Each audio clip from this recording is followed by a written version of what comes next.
Supreme court के आदेश पर अवैध कॉम्प्लेक्स जमींदोज होने के बाद आवास विकास परिषद ने 30 से ज्यादा और अवैध निर्माण पर बुलडोजर एक्शन की तैयारी कर ली है। इस बात की जानकारी मिलते ही व्यापारियों में आक्रोश फैल गया और मीटिंग कर उन्होंने अनिश्चितकाल के लिए सेंट्रल मार्केट बंद करने और कॉम्प्लेक्स पर की गई कार्रवाई से गुस्से में होकर आवास विकास के अगले कदम को लेकर भी मीटिंग कर ली। यूं तो शनिवार को जब अवैध कॉम्प्लेक्स पर कार्रवाई की गई तो सेंट्रल मार्केट बंद रहा और रविवार को भी कार्रवाई जारी रहने की वजह से बाजार बंद कर दिया गया। न्यू सेंट्रल मार्केट व्यापार संघ के अध्यक्ष जितेंद्र अग्रवाल अट्टू और महामंत्री निमित जैन ने मीटिंग बुलाई और अनिश्चितकाल के लिए बंद करने का ऐलान भी कर दिया और कहा कि सेंट्रल मार्केट को उजाड़ने की साजिश की जा रही है और इसलिए हमने सेंट्रल मार्केट बंद की घोषणा कर दी है। हमें जब तक आवास विकास परिषद के अधिकारियों और सरकार की तरफ से भरोसा नहीं मिलेगा कि हमारे संस्थानों पर अब और कार्रवाई नहीं होगी, तब तक हम बाजार नहीं खोलेंगे। आपको सबसे पहली बात तो ये बता दें, जब सुप्रीम कोर्ट का आदेश हुआ था, ये हुआ था कि 661/6 एवं पूरे भारत में समस्त जहाँ पे रेजिडेंशियल पे कमर्शियल काम हो रहा है, कृपया वो सारे ही बंद करे जाएं, सारे पे ही ये कानून ये वाले ध्वस्तीकरण किया जाए।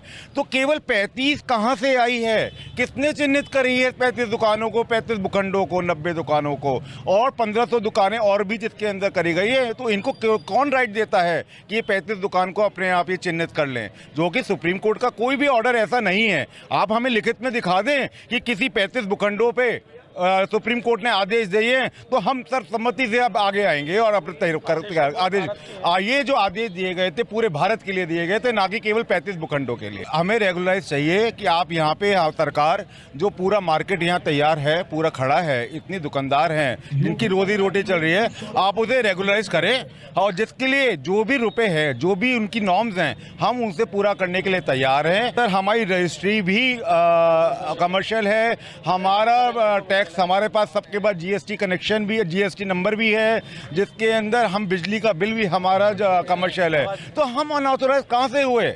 हम अनऑथोराइज कहाँ से हुए जो हमारे को अवैध बताया जा रहा है? हम अवैध नहीं है, ये हमारे खून पसीने की कमाई है। नहीं, हम अनिश्चितकालीन के लिए हमारा व्यापार बंद है भाई साहब। जब हमारे को पहले ही तोड़ने की धमकी दे दी गई है, हम तो पहले बेघर हो गए हैं, हमारे बच्चे, हमारे घर वाले सब सड़क पे आ गए। हमारे जितना यहाँ हजारों की संख्या में स्टाफ है, उनका परिवार भी सड़क पे आ गए, तो हम तो आज से ही सड़क पे आ गए भाई साहब। विरोध नहीं करेंगे, किसी का कुछ नहीं करेंगे, अपने प्रतिष्ठान बंद करके अनिश्चितकालीन के लिए यहीं बैठेंगे जब तक हमें शासन प्रशासन लिखित में ये आश्वासन नहीं देगा कि आपका शमन कर दिया जाएगा। जो नीति बनी है उसे अभी तक लागू नहीं की गई है, जिससे कि जो है हम लोग बहुत ज़्यादा परेशान हैं। डीएम साहब से और एडीएम सिटी साहब से और आवास विकास के अधिकारियों से एक जरूर पूछना चाहूँगा कि जो माननीय सुप्रीम कोर्ट ने आदेश दिया है वो 661/6 को तोड़ने के लिए दिया था, बाकी के लिए उन्होंने एक गाइडलाइंस इशू किया था, वो पूरे हिंदुस्तान के लिए इशू किया था। फिर ये किस नियम के तहत इन्होंने, किस हवाला के तहत माननीय डीएम साहब या आवास विकास के अधिकारी 31 बिल्डिंगों की सूची बना रहे हैं, फिर उसके बाद 31 बिल्डिंगों की सूची बना रहे हैं? किस सेंट्रल मार्केट को ही क्यों टारगेट किया जा रहा है और मेरठ को क्यों टारगेट किया जा रहा है? इसके लिए परेशान है हम लोगों के यहाँ जो स्टाफ काम करता है, सबके पास 10-10, 12-12 परिवार एक दुकान से पल रहे हैं, उनका कोई निष्कर्ष निकाला जाए। अब लोग हम दुकान बंद कर बंद हैं, कैसे हमारी रोजी रोटी का गुजारा होगा, कैसे उन परिवारों का पालन पोषण होगा? हमें तो निश्चितकालीन बंद पे बैठे गए हैं।